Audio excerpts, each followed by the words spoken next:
Heaven knows how these people live.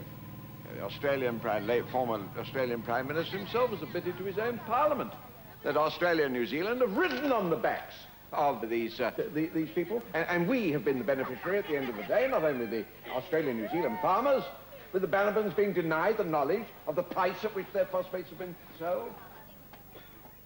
Banaba, also known as Ocean Island, was annexed to the Gilbert Islands in 1900 after phosphate had been discovered. The British Phosphate Commission, a consortium of the British, Australian and New Zealand governments, had mined the phosphate with the reluctant consent of the islanders. They were worried about the destruction of their lands, and by the 1930s, opposition to mining had become a vital issue. But it wasn't until 1975 that the Banabans were able to attempt legal redress. A high court in London found that the British government and the British Phosphate Commission had a moral responsibility to recompense the Banabans, and that there had been deception on the part of the British Phosphate Commissioners.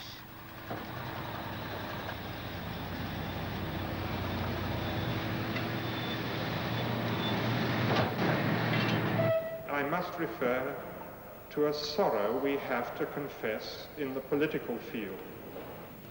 I believe that the failure has been simply this, that over a period of 50 or 60 years, the commercial interest and the colonial responsibility were so closely intertwined that they became a power against which no islanders could possibly stand. And concern for the long-term benefit of the islanders was not always paramount.